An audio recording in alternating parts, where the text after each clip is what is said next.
Oke, kembali lagi di channel saya. Makasih buat kalian yang sudah mengklik video. Gimana kabar kalian hari ini? Baik-baik saja kan? Semoga apapun yang kalian lakukan mendapatkan hasil yang baik ya. Kali ini ada tanggapan dari Boni Hargens terkait Trisut Trisno ya dan CS-CS-nya Purnawirawan TNI. Kali ini diskamat tujuan kalian itu hanya menjatuhkan Pak Prabowo. Wah, kita lihat gimana videonya. Sebelum kita ke videonya, bantu ikuti dulu di Facebook saya.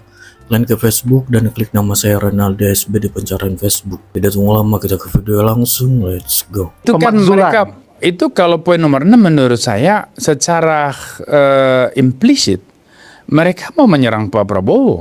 Banyak orang berpikir bahwa wakil presiden kita terlalu muda, dia banyak diem, dia nggak bisa ngapa-ngapain. Itu salah fatal dari kesalahan terbesar. Itu karena mereka tidak tahu siapa wapres.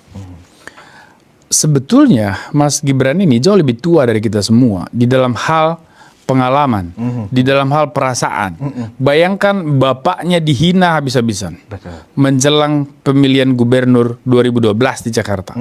Dan sebagai anak sulung pasti dia yang paling memikirkan dan merasakan sakitnya hati ayahnya. Dan menjadi presiden juga dicaci maki 2 periode. Bahkan setelah menjadi presiden masih dicaci maki. Mas Wapres sangat matang karena sudah terbiasa menahan, menerima cacian, hinaan. Jadi kalau reaksinya terhadap gerakan macam ini tenang-tenang saja biasa. Dia sudah matang, dia sudah dewasa merespons. Jadi sebetulnya lanskap politik Indonesia ini mengalami dinamika yang sangat kompleks sebelum dan setelah Pilpres 2024. Sebagian orang memperkarakan keputusan Mahkamah Konstitusi soal pencalonan Mas Wapres Gibran ketika itu. Tapi kemudian itu hanya riak-riak demokrasi karena pemilu kemudian terus berjalan dan semuanya konstitusional, demokratis. Hasil pemilu juga menunjukkan bahwa pemenangnya adalah pasangan Presiden Prabowo dan Wapres Gibran Rakabuming Raka. Nah, karena pemilu sudah dilaksanakan secara demokratis dan hasil pemenangnya adalah pasangan yang sekarang memerintah, maka semua problem itu dianggap selesai. Tetapi secara kebatinan, secara moral, tentu saja masih ada kelompok yang kecewa, yang marah, yang mungkin putus asa. Saya kira itu semua wajar. Dalam konteks itu tidak ada masalah. Karena setiap orang pasti akan punya persepsi, pandangan, dan pilihan yang tertentu. Nah, itu kita hargai. Nah, yang menjadi persoalan hari ini, dan bagi saya ini menjadi concern yang serius, munculnya kekuatan-kekuatan yang ingin secara sistematis melakukan gerakan-gerakan yang mau meruntuhkan rejim yang sudah dipilih secara demokratis melalui pemilu. Nah, siapa mereka? Sebetulnya saya sudah katakan juga di publik bahwa ada beberapa kelompok yang tidak akan pernah bisa bahagia dengan keberadaan Pak Jokowi dan keluarganya. Dan dalam konteks ini adalah Wapres Gibran Rakabuming sebagai putra bung sulung beliau. Pertama adalah mereka yang menganut paham ideologi kanan ya. Kelompok-kelompok populis sayap kanan ini merasa kebijakan Presiden Jokowi dulu sangat merugikan pergerakan kelompok mereka. Melalui keputusan pemerintah ketika itu, pembubaran ormas, 2 ormas ya, itu dianggap sebagai bentuk kesewenang-wenangan negara terhadap kelompok sayap kanan ini. Tentu saja hal itu tidak bisa dibenarkan kalau kita melihat dari perspektif kepentingan negara. Karena ketika itu memang kebangkitan ideologi sayap kanan itu ancaman yang serius. Dan sampai hari ini, ancaman serius terhadap ideologi negara Pancasila dan juga terhadap keutuhan kita berbangsa dan bernegara. Tetapi lepas dari semua itu, kelompok ini pasti punya dendam. Lalu ada kelompok berikut yang memang secara politik dan ekonomi dirugikan. Mereka kehilangan ladang yang mereka sudah garap lama ketika Pak Jokowi menjadi presiden. Lalu ada kelompok juga yang merasa dikerdilkan secara politik ketika Pak Jokowi memerintah. Ada kelompok ketiga, yaitu mereka yang mungkin tidak akan pernah bisa menerima hasil pemilu. Nah, kelompok seperti ini saya kira perlahan-lahan juga akan dengan sendirinya menerima kenyataan itu. Tetapi secara emosional kita bisa mereka hari ini masih marah itu wajar menurut saya. Tapi kelompok ini kan bukan kelompok yang berbahaya. Mereka hanya kecewa kenapa pemilu memenangkan pasangan ini dan mereka kalah. Itu aja wajar. Yang menjadi pertanyaan banyak orang hari ini tuh kan kenapa gerakan-gerakan jalanan kemudian direspons sebegitu serius oleh negara dan apakah demokrasi memang haruskan seperti itu cara kerjanya? Nah, saya tegaskan sebagai seorang akademisi ilmu politik bahwa demokrasi dia harus berbasis kepada yang namanya rule of the game. Dia harus berbasis kepada konstitusi sebagai dasar, landasan dari seluruh rule of the game dalam pelaksanaan demokrasi. Nah, maka kalau sebuah pemerintahan demokratis dipengaruhi atau digerakkan oleh kekuatan-kekuatan non-institusional, kekuatan-kekuatan jalanan, berarti kita keliru di dalam memahami bagaimana demokrasi ini dijalankan. Sebelum semua ini terjadi, kita masih ingat ada kelompok yang mengusung gerakan Indonesia Gelap.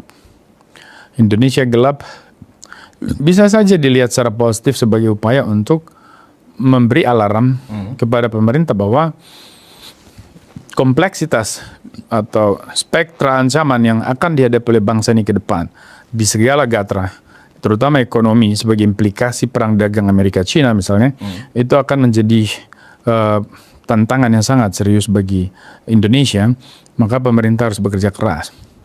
Tetapi gerakan ini ternyata sangat politis, sehingga kita tidak bisa membaca secara positif. Gerakan ini kita anggap berupaya untuk membangun pesimisme terhadap kehidupan berbangsa dan bernegara. Maka ketika muncul gerakan Indonesia Cerah, ini satu gerakan tandingan yang sangat dibutuhkan. Tetapi rentetannya adalah bahwa setelah gerakan Indonesia Gelap muncul tuntutan-tuntutan jalanan seakan-akan mereka benar dan memaksakan keyakinan orang bahwa ijazah Presiden Jokowi adalah ijazah yang palsu. Ini tidak masuk akal. Saya kira mereka juga sadar itu bahwa ijazahnya Pak Jokowi itu asli. Tetapi kenapa isu ini terus dimainkan? Saya tidak percaya dengan kebetulan. Saya tidak percaya dengan sesuatu yang ya kebetulan, koinsiden. Saya percaya bahwa banyak hal itu didesain. Maka sangat mungkin orang-orang yang datang ke UGM dan kemudian menggeruduk rumah Pak Jokowi, yang ternyata nggak berhasil itu. yes, kemungkinan besar mereka hanyalah pion-pion di dalam percaturan politik yang rumit ini.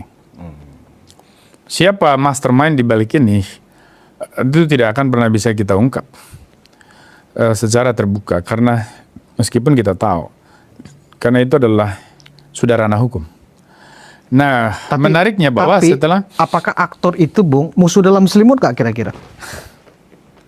Nah, inilah Secara kategori. saya lebih sekarang tertarik pada gerakan membangun optimisme untuk Indonesia. Artinya seperti apapun gelapnya isi kepala dan juga ruang diskusi pada kelompok tertentu di tataran kekuasaan, kita masih percaya bahwa Indonesia akan tetap cerah ke depan. Kita harus jalan. Jadi saya tidak bisa menjawab itu, Bung.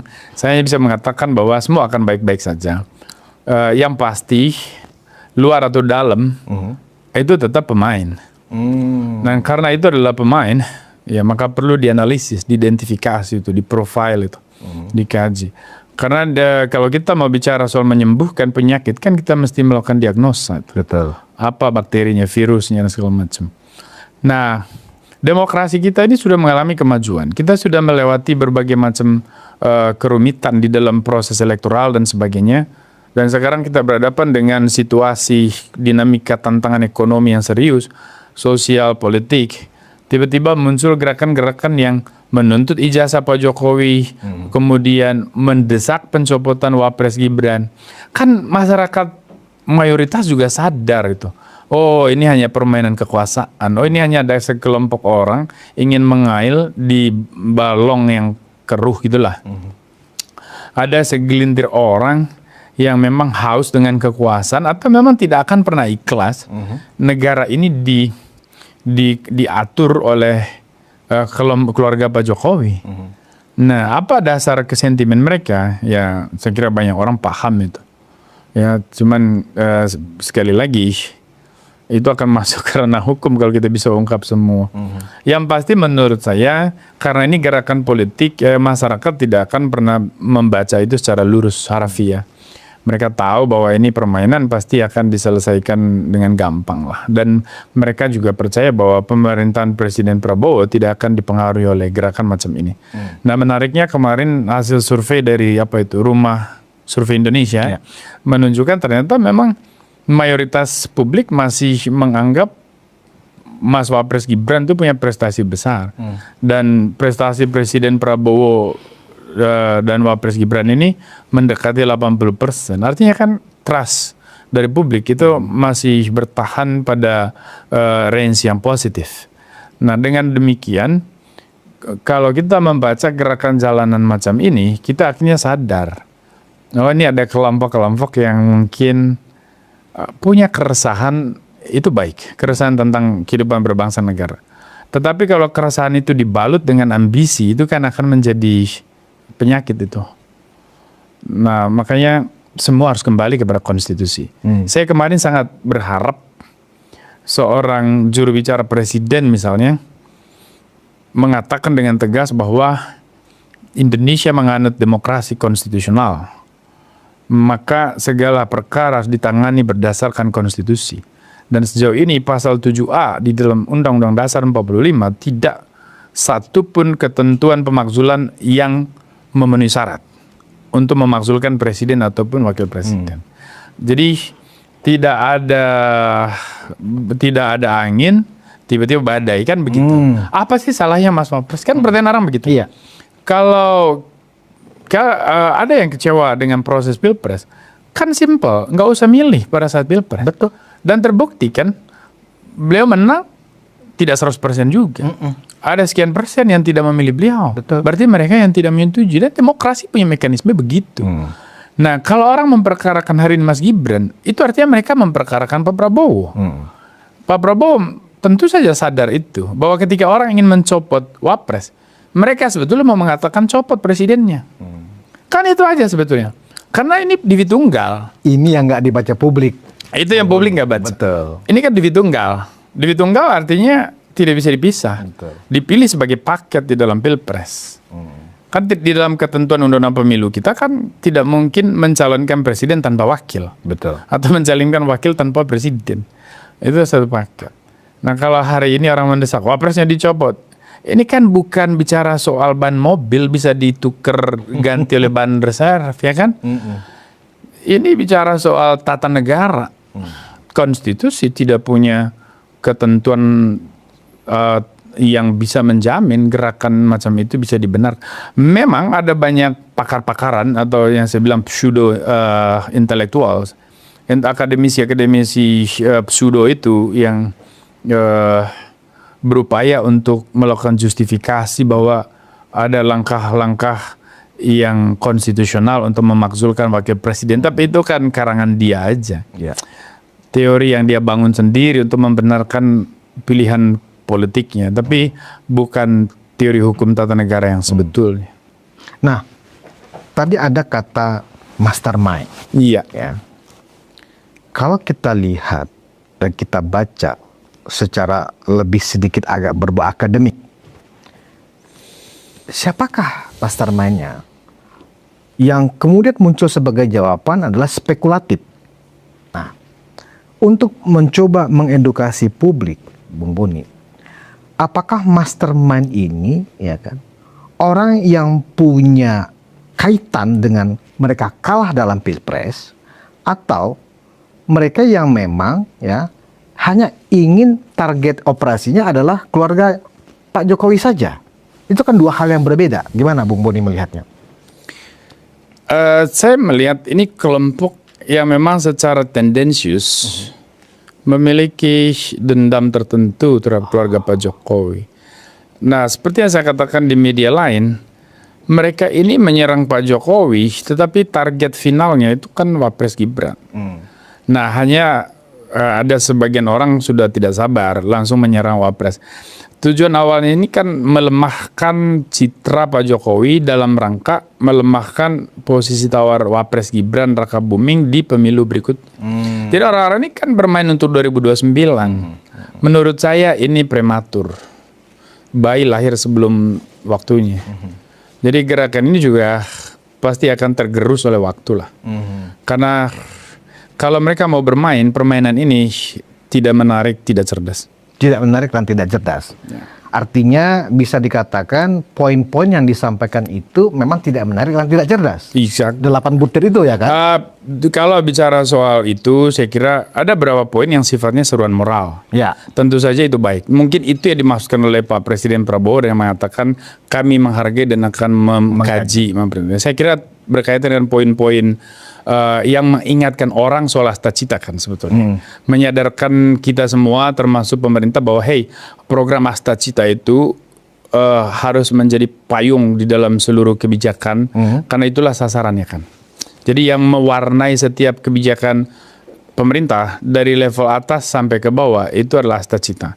Dan beberapa concern lain dari kelompok yang menyuruhkan itu semuanya positif secara normatif, ya moral. Makanya tidak salah kalau Presiden mengatakan kami menghargai dan mengkaji. Tapi poin ke-8 itu memang yang kemudian menjadi sangat politis dan bergulir liar tuh di publik.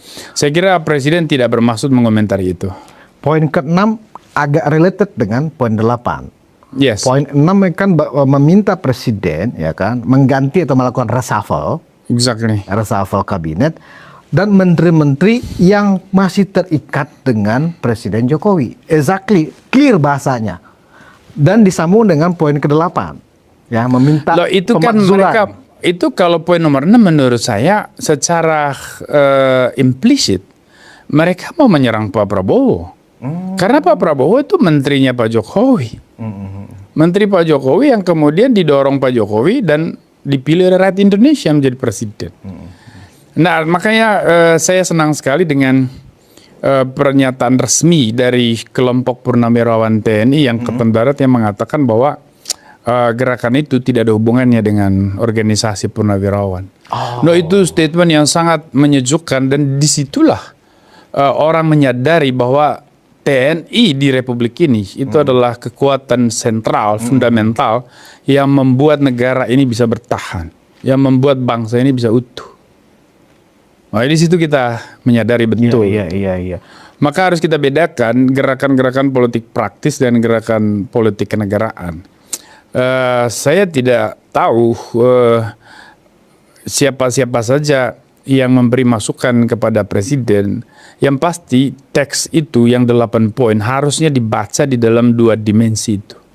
Politik kenegaraan dan banyak poin yang memang masuk ke wilayah itu dan kita hormati. Tapi ada politik kekuasaan. Nah, pada poin itu kita baca di poin 8 dan 6 tadi dan memang itu harus direspons juga dengan bahasa kekuasaan.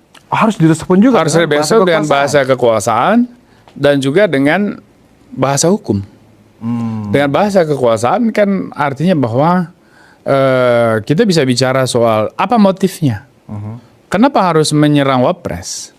Kenapa harus menyerang menteri-menteri yang berafiliasi dengan pemerintahan sebelumnya? Dasarnya apa? Motifnya apa? Tujuannya apa? Nah, itu kan mesti dipertanyakan itu. Lalu yang kedua, pendekatan hukumnya. Ya, mestinya direspons itu bahwa tidak ada dasar hukum yang membenarkan usulan itu untuk bisa dijalankan. Nah, kalau bahasa kekuasaan dan bahasa hukum, kita sudah mendengar, Bung Boni, misalnya bagaimana pernyataan dan dukungan sejumlah ketua partai dari Ketua Partai Nasdem, Bang Surya, terakhir Partai Hanura, Bang Oso, ya kan?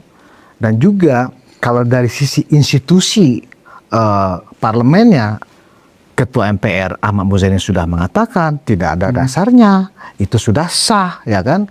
Begitu juga Wakil Ketua MPR dari PAN, Edi Suparno juga sudah memberikan pendapat. Artinya apa? Kalau dikaitkan dengan pernyataan institusi resmi dari Purnawirawan Angkatan Darat, bisa kita ambil sebuah konklusi barangkali bahwa ini sepertinya adalah gerombolan ini. Gerombolan purnawirawan yang seolah-olah dengan memberi nama Forum Purnawirawan. Kan forum. Ya kan? Iya. Artinya kan hanya kelompok. Dan sejujurnya nih, kalau kita mau buka-bukaan, ini kan mereka memakai satu seragam, sebetulnya mempermainkan seragam menurut saya. Karena mereka punya basis latar belakang politik yang berbeda. Ya. Di sana ada tim suksesnya si Capres A, si Capres B, dan seterusnya. Terus kemudian macam-macam. Ya. Tetapi memakai satu baju yang sama, itu menurut saya itu kekeliruan yang fatal. Makanya surat resmi dari organisasi Purnawirawan itu sangat menyejukkan. Sangat menyejukkan. Yes, dan itu menyelesaikan semua polemik soal ini. Maka harusnya tidak boleh memakai istilah Purnawirawan.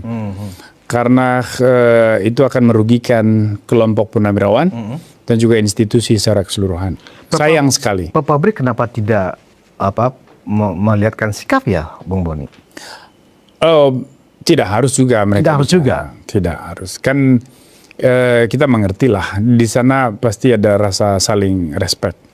Sama aja. Semua orang pasti akan punya rasa itu. Saling menghormati. Tapi yang paling penting sekarang kan pemerintah akan meresponsnya seperti apa. Parlemen akan meresponsnya seperti apa. Kan MPR juga sudah mengatakan bahwa tidak ada jalannya. Tidak ada jalannya. Kalaupun misalnya MPR mau mendiskusikan itu, kan keputusannya ada di Mahkamah Konstitusi juga. Betul. Dia hanya bisa mengajukan kepada Mahkamah Konstitusi. Konstitusi mengkaji konstitusi, menghasilkan sebuah keputusan, dan itu dieksekusi oleh MPR lagi. Kan prosesnya begitu. Tapi itu hanya dalam konteks pasal 7A di dalam Undang-Undang Dasar. Jadi di luar itu tidak. Makanya saya bilang bahwa jangan terlalu dilihat serius sebagai gerakan benar-benar ingin mencopot Wapres. Ini hanya upaya untuk mendegradasi citra, melemahkan posisi tawar dari Wapres seperti yang mereka lakukan terhadap Pak Jokowi dengan isu ijazah itu. Jadi ini murni permainan kekuasaan aja. Orang-orang yang berambisi untuk memenangkan atau mengambil peran strategis di Pilpres berikutnya. Apakah ingin berpasangan dengan Pak Prabowo ataukah ingin maju sendiri. Nah, kalau mereka ini udah nggak sabar. Mereka udah jauh-jauh udah memikirkan 2029. Belanda masih jauh. Iya, Belanda masih jauh. Ya kan heran aja. Loh, negara kita sedang menghadapi banyak sekali tantangan ya. Ekonomi terutama. Karena kita salah satu negara yang kena imbas itu dengan kebijakan tarif itu. Dan sampai hari ini dengan kebijakan terobosan-terobosan yang situasional dilakukan oleh Presiden Prabowo, ya kita terselamatkan dengan bebas kuota impor. Dan kemarin juga investasi triliunan masuk dari Korea Selatan. Itu kan itu semua langkah-langkah. Nah, kita harusnya mengapresiasi kerja-kerja macam ini dari Presiden dan Wakil Presiden. Jadi jangan dulu masuk wilayah politik praktis lah. 2029 kan masih jauh. Kalau saya boleh berpendapat begitu. Nah, sikap Presiden rasanya memang kurang memuaskan ya, terhadap khususnya dalam merespon petisi dari Forum Purnawirawan ini. Kenapa saya bilang tidak memuaskan? Karena para pemilih yang 58% ini ya kan seolah-olah meminta pertanggungjawaban Pak Prabowo. Come on dong Pak, ini kan pasanganmu kok. Sebetulnya itu masuk akal. Gitu loh. Kan itu teman kok semua. nggak dibela gitu loh. Kan itu teman semua. Ya. Saya kira Pak Prabowo hanya menunjukkan sopan santun dan respect sebagai sahabat. Sama alma mater ya. Iya, dan itu sangat manusiawi. Tidak ada yang salah. Respons Pak Prabowo menurut saya tidak ada yang salah. Tidak ada yang salah. Apalagi banyak poin dari 8 itu memang masuk ranah politik kenegaraan. Artinya sebuah seruan moral. Hanya problemnya di poin 8 ya, dimulai di poin 6 kan di situ. Pak Prabowo tentu saja tidak mau spesifik merespons itu karena nanti berdampak terhadap munculnya polemik-polemik politik yang mengganggu stabilitas pemerintahan. Justru Pak Prabowo banyak menahan Menahan sebetulnya. Jadi saya nggak percaya bahwa Pak Prabowo ingin menjalankan tuntutan mereka yang terkait nomor 6 dan 8 bahwa sama sekali tidak. Bung yakin itu ya? Sangat yakin, karena Pak Prabowo ini presiden yang taat dengan konstitusi. Presiden yang berpatok kepada aturan hukum, bukan kepada kehendak-kehendak liar atau bebas. Karena semua orang boleh berpendapat. Betul. Tetapi apakah pendapat itu benar atau salah, baik atau buruk, kan patokannya konstitusi, undang-undang. Nah, di situ kita bisa menyaring, memfilter. Oke, Bung. Salah satu yang menarik adalah respon Mas Wapres sendiri, Iya. ya kan? Mungkin Mas Wapres ini diilhami oleh kesabaran ayahnya sendiri, ya kan? Sudah sedemikian rupa didiskreditkan, direndahkan dan seterusnya, tapi tidak sama sekali memberikan statement-statement. Ini bagi kita yang anggaplah level orang tua, ya kan, paten juga kawan ini, ya kan, paten juga nih anak ini, ya kan. Bahkan yang lebih sadis lagi ya, ketika Mas Wapres ini membuat semacam YouTube ya, di akun YouTube. Giliran kita. Iya, membicarakan tentang pemikiran Mas Wapres sebagai generasi muda, ya kan, kepada generasi muda yang 2030-2045 akan menguasai populasi kita. Come on, anak muda, ini kita yang akan pegang republik ini. Ayo kita berbenah. Kira-kira kan seperti itu, ya kan. Kemudian juga tentang hilirisasi, ya kan. Mas Wapres akan mengingatkan bahwa kalau kita ingin maju, percepatan kemajuan ekonomi kita, memang kita harus mendukung apa yang dilakukan oleh Presiden Prabowo, yaitu mendukung hilirisasi. Nah, yang dikomentari oleh netizen, oleh orang-orang yang anti, ya kan, justru masalah like dan dislike YouTube-nya itu loh. Menurut saya terlalu apa ya? Kalau ingin saya mengatakan Terdangkal lah. stupid gitu loh, iya kan? Kenapa gak substansinya diperdebatkan? Exactly. Gimana, Bung? Itu brother, itu sangat setuju. Banyak orang berpikir bahwa wakil presiden kita terlalu muda. Dia banyak diem. Dia nggak bisa ngapa-ngapain. Itu salah fatal dari kesalahan terbesar. Itu karena mereka tidak tahu siapa Wapres. Sebetulnya Mas Gibran ini jauh lebih tua dari kita semua di dalam hal pengalaman, di dalam hal perasaan. Bayangkan bapaknya dihina habis-habisan menjelang pemilihan gubernur 2012 di Jakarta. Dan sebagai anak sulung, pasti dia yang paling memikirkan dan merasakan sakitnya hati ayahnya. Dan menjadi presiden juga dicaci maki 2 periode. Bahkan setelah menjadi presiden masih dicaci maki. Mas Wapres sangat matang karena sudah terbiasa menahan, menerima cacian, hinaan. Jadi kalau reaksinya terhadap gerakan macam ini tenang-tenang saja biasa. Dia sudah matang, dia sudah dewasa merespons itu. Dia sudah punya pengalaman yang lebih banyak dari kita dalam soal kepahitan hidup lah. Merespons itu. Dan seorang pemimpin sejati yang bijak memang begitu. Dia tidak akan pernah marah atau menampar lawannya. Dia hanya bisa tersenyum dan melakukan hal lain yang lebih berguna, hal lainnya. Maka ketika gerakan itu muncul, apa yang dilakukan oleh Wapres, dia mengeluarkan satu kanal YouTube giliran kita. Dan membicarakan soal sikap, visi, paradigma seorang wakil presiden Gibran Rakabuming tentang Indonesia ke depan menuju momen emas 2045. Betul.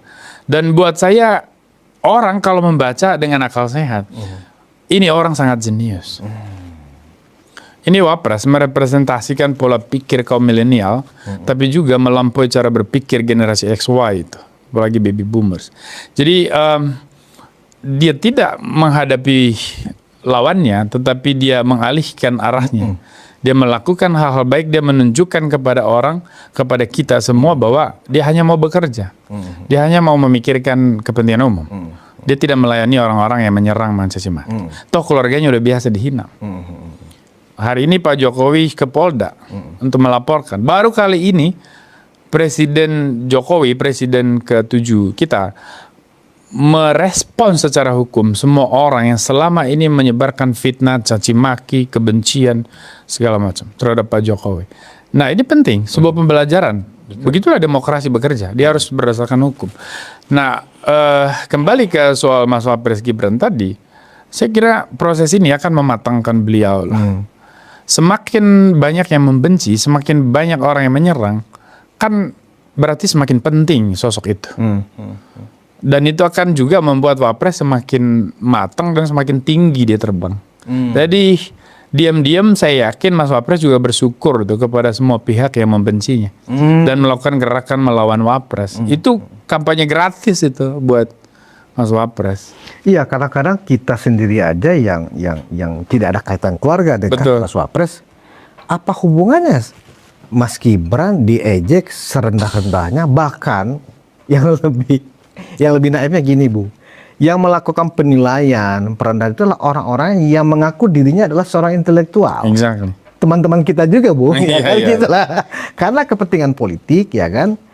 Hal-hal yang tadi Bu nilai itu Gibran itu jenius gitu loh. Justru sebaliknya di mata mereka. Tuh kan terlihat betapa Gibran itu otaknya kosong katanya. Luar biasa gitu loh.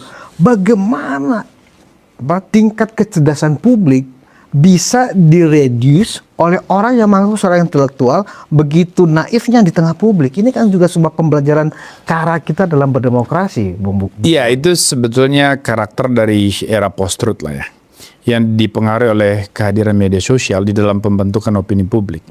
Karena ruang sosial hari ini kan orang sudah bergeser dari bicara soal kebenaran yang justified truth, orang bergeser kepada subjective truth, jadi kebenaran yang subjektif.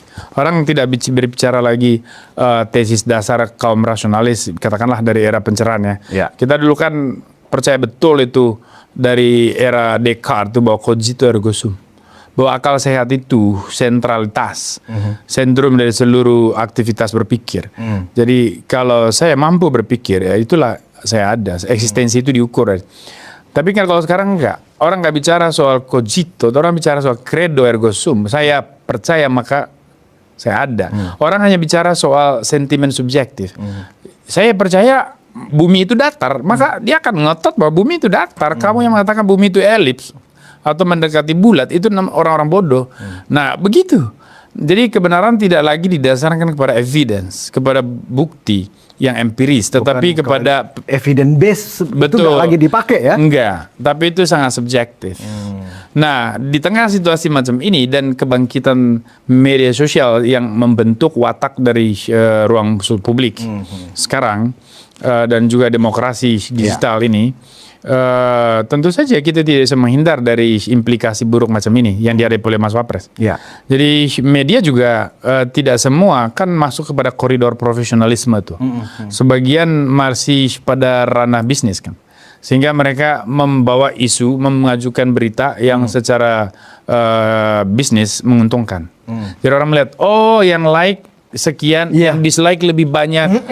Dan dia lupa di dalam teori komunikasi politik, semakin banyak yang mencet like atau dislike, ya semakin bagus dan semakin besar tokoh itu. Semakin orang membenci, semakin dia dibicarakan, tokoh itu semakin penting dan semakin besar. Dan pada waktunya, ketika persepsi itu bergeser dari negatif menjadi positif, tidak ada yang bisa melawannya di dalam kontestasi pilpres. Oke, itu dia video, gimana menurut kalian, dan sampai bertemu di video saya selanjutnya. Buah.